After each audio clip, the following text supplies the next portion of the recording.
Good morning, good evening, good afternoon. Welcome to Monday. Thank God it's Monday. I'm here at LAX. I've just arrived from Reno, Nevada.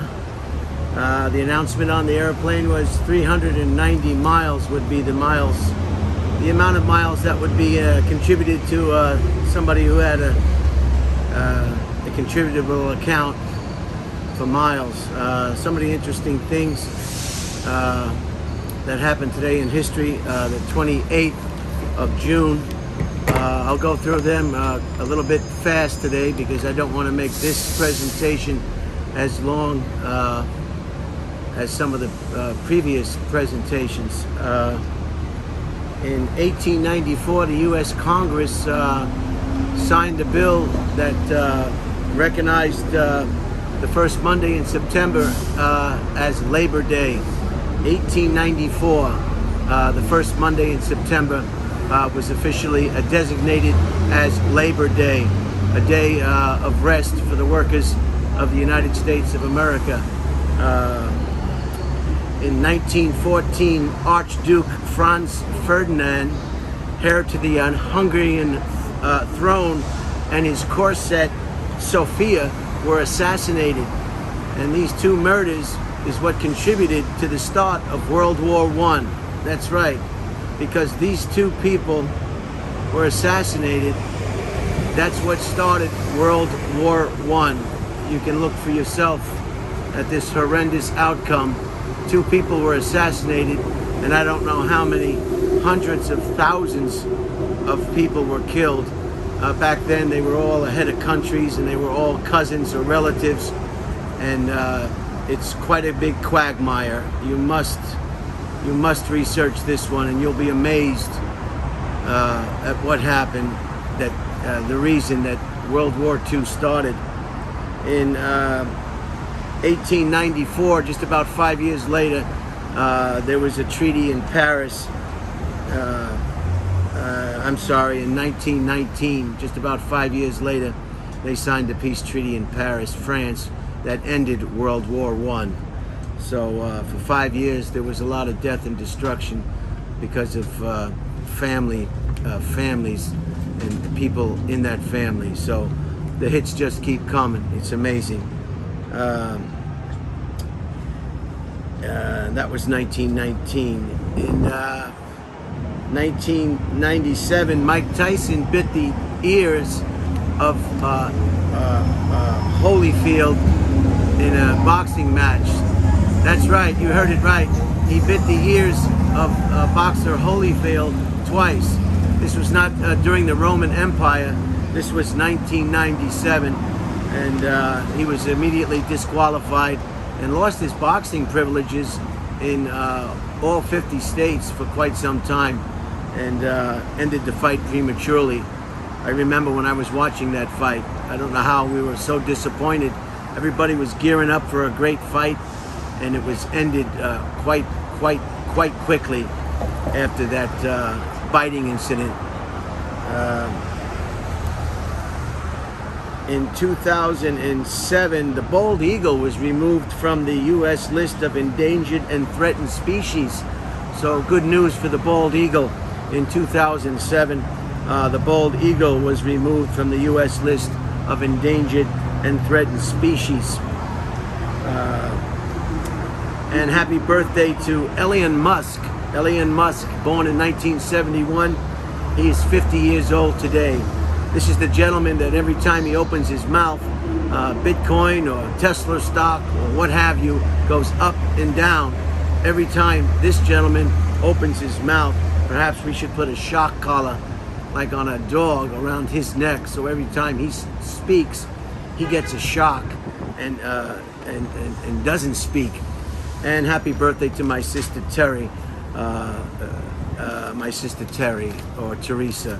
It's her birthday today, the 28th of June. So I'm gonna walk to be picked up, and it's good to have this mask off after the flight. Masks are still required on flights. And I wanna give you an update on some of the fascinating construction that's going on here at LAX. And I took this walk to get the plane on Thursday.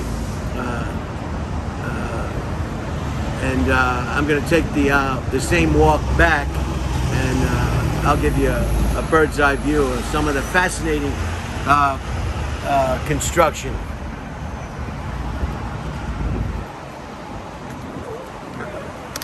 So here I go.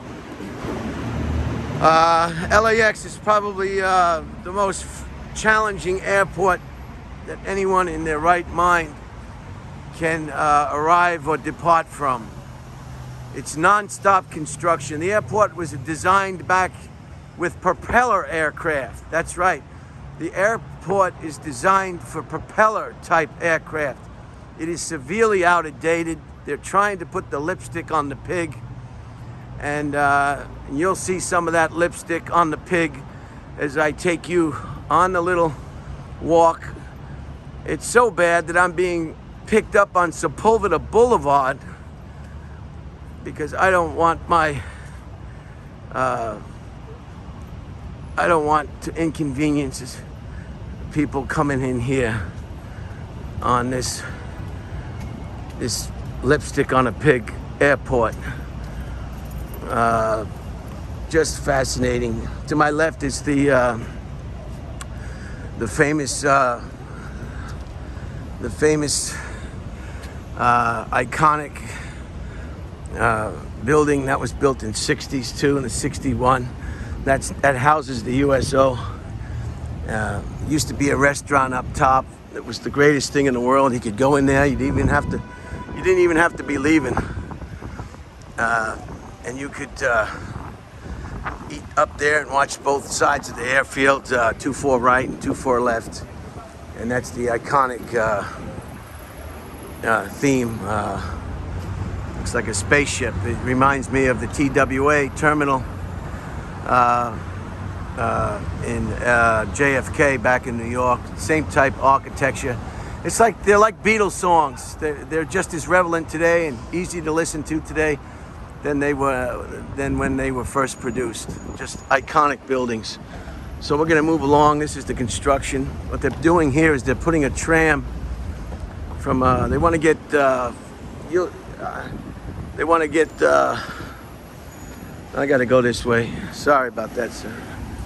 Can I go? Thank you, sir. And they want to put a tram, and this is what you're seeing here. Unbelievable. Engineering and craftsmen and construction workers never fail to. This is where the USO used to be. See where that white machine is right in front of the. That's where the USO used to be. And see the way they have to support that concrete when they pour it, if that's what they're doing. And they support it with steel. But just the infrastructure alone, this is the tram that they're going to put in here. This is part of the lipstick on a pig. They're putting 21st century technology and trams on a 1960s pig. But that's what they've been assigned to do, and they're going to do it. Look at the steel.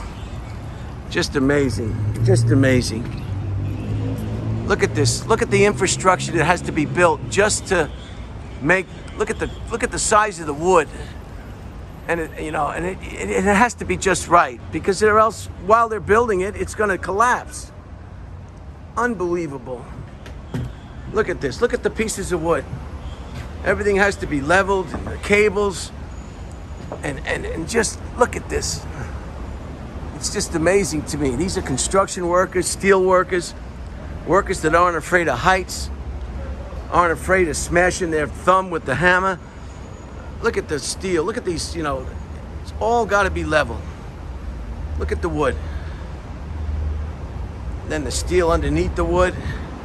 Here's some C-clamps. Everybody knows what a C-clamp is. It looks like a C, and you can screw it to tighten stuff and hold stuff. Look at the cables here. This is what I saw on Thursday when I left LAX for Reno, and I was just amazed, and I wanted to show it to you. We pass construction sites all the time, but we never take the time to take the time. Today I have the time.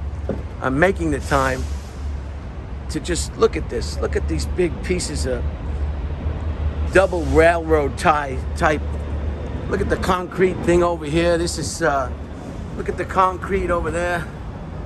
I mean, this, you need an engineer just for this before you even start doing anything. This is the column of cement for the tram. Here's a good shot. I'm gonna put it on, I mean, just look at this. I mean, just the work that goes into just being able to do this before you're able to do what you have to do. This is all primarily, you know,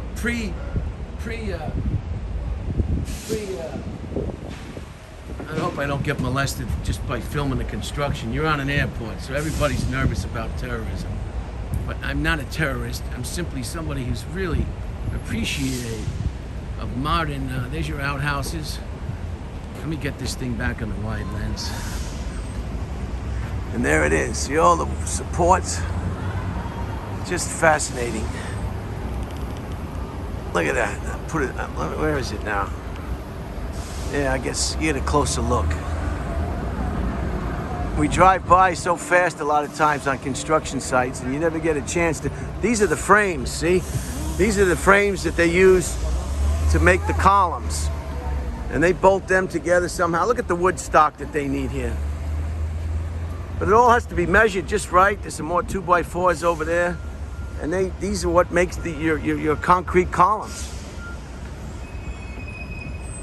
And there's the tower and the theme restaurant and theme building. Just fascinating to me. So I did a presentation earlier when this wasn't even here. But, you know, it's that old saying, they're trying to put 20 pounds of, I'll say beef in a 3-pound bag, you know. But I just wanted you to see that. I wanted you to show you, I just wanted to show you that on my way back to my pickup location. Flight from Reno, Nevada to Los Angeles is about 1 hour and 2 minutes. And yeah, they're trying to modernize this airport, but there's just so much you can do. Yeah, I'll walk this way. I lost that light. I'll walk this way. And as I head towards Sepulveda Boulevard, I don't mind walking. And I don't know if I have any corrections today. Today is Monday, June 28th. And motorcycles park free. If you have a motorcycle and you're an airport employee or picking somebody up, dropping somebody off, motorcycles, I'm told, are not charged for parking. Another advantage to having a two-wheel vehicle. If you have the nerve to drive them in LA traffic. This is all new up here. These windows, this shiny, these lights up top are new. I mean, the pig is getting a whole makeover. I'm telling you, the pig is getting a makeover. And they just keep, well, it's long overdue.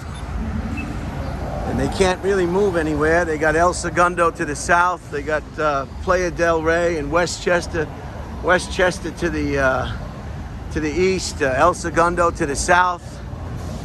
They've got, they can't go anywhere. They can't really, you know, they're pinned in. And they got, of course, the Atlantic Ocean to the west. Not the Atlantic Ocean, the Pacific Ocean to the left. So they really can't do anything. So they got to just keep buying more lipstick. This airport, it's got more lipstick on than a French working girl, if you know what I mean. So I'm going to continue to egress out of the airport to my pickup location. Southwest is the terminal number 1. Then it goes 2, 3. It's a big horseshoe, LAX. But you can see them starting on the horseshoe now. And the Bradley terminal is the, I guess, the circle of the horseshoe. And then the terminals 1, 2, 3, 4, Bradley Terminal, International Terminal. And then 5, 6, 7. United is at number 7. No, big engine, big engine, big engine. That's a big red pickup, 4-door. Couldn't get the model or the make. But I know it was a big engine because I heard it.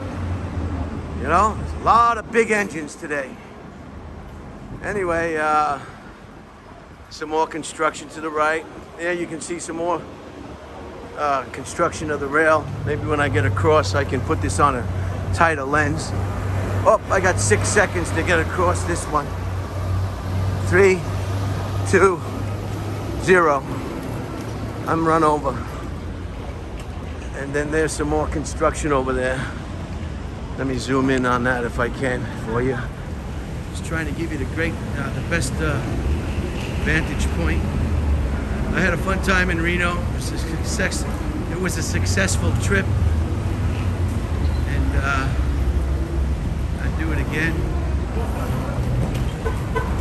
Oh, wow, look, these people are gonna get run over by a fucking car. Jeez, that was close.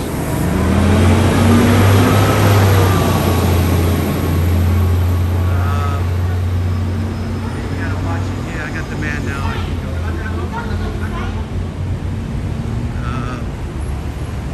I got this on the close, so I'm gonna put it on wide angle again. Construction workers usually start real early in the morning and then they're released. I don't see any construction workers 20, almost 25 minutes after 3. And now here at LAX, this is the central portion for taxi cab people who want taxis and people who want Ubers. And this is the central location for that. It's just a quagmire, you know. It's just the biggest quack, because you know you've been to airports in Southeast Asia and overseas in China. Even here in the United States, there are some modern airports, but this is something else. This is really something else. There goes the construction worker. Yeah, they're all getting off now.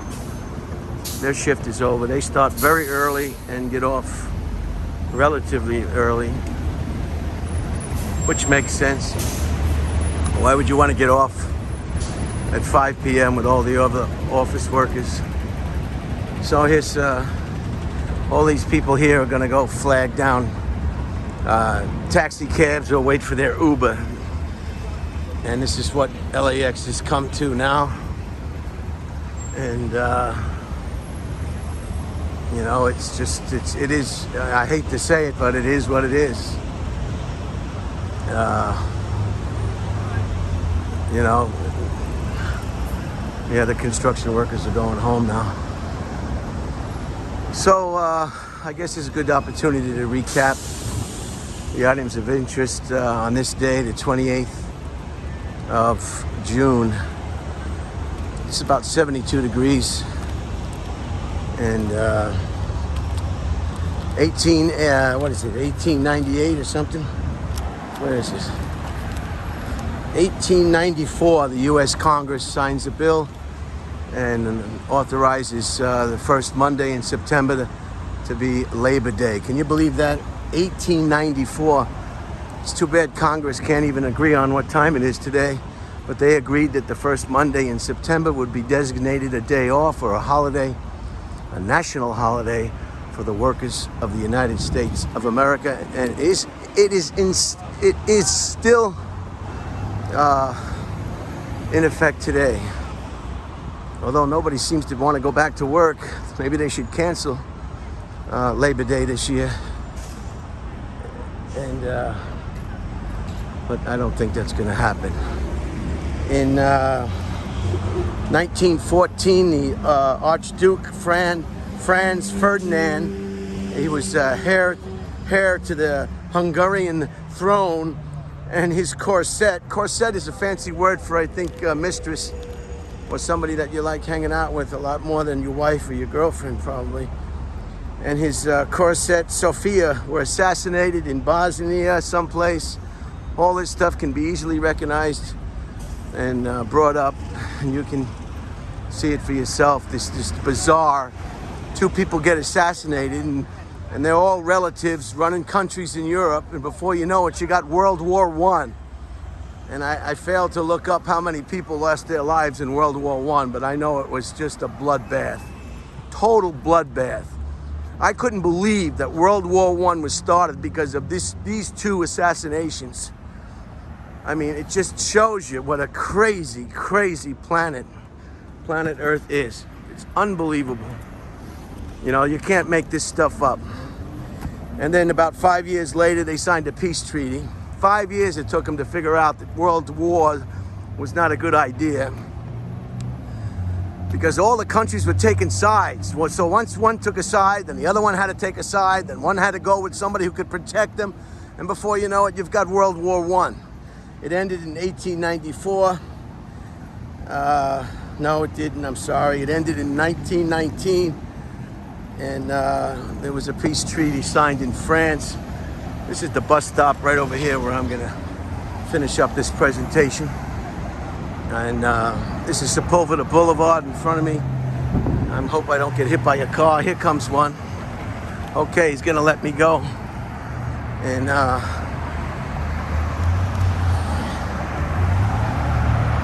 then here's the bus stop where I'm gonna, you gotta look both ways, you really do. You know, when you're small, they tell your mother tells you to look both ways. You gotta look both ways. Anyway,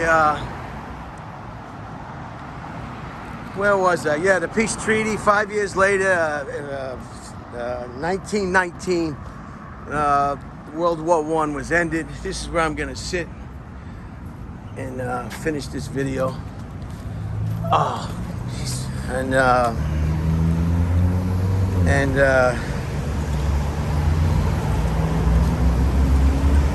1997, Mike Tyson bit the ears of Holyfield in a heavyweight matchup. He bit his ears twice, if you can believe that. Disqualified. Look that up. That'll amaze you too. It didn't happen during the Roman Empire. It happened in 1997. Tyson, I guess, got so frustrated. He was used to having his way in the ring. And Holyfield was giving him a run for his money. And in his frustration, he bit the ears of this boxer. Unbelievable. In 2007, the bald eagle was taken off the endangered and threatened species list. That's good news for the bald eagle. And happy birthday to Elon Musk. Please be quiet. Please don't say anything. People's fortunes ride on what you say. If you could, please, Elon Musk, shut your mouth. I know it's hard for you to shut your mouth, but please. And I guess I can speak, and I'm speaking for anybody that holds any kind of securities with this character witness. Shut your mouth. He's 50 years old today, and happy birthday to my sister Terry. And I hope you enjoyed this little LAX lipstick on a pig presentation. And it's Monday and start of a work week. Have a good one. And remember, it's only temporary. Friday will be here before you know it. And look both ways when you cross the street.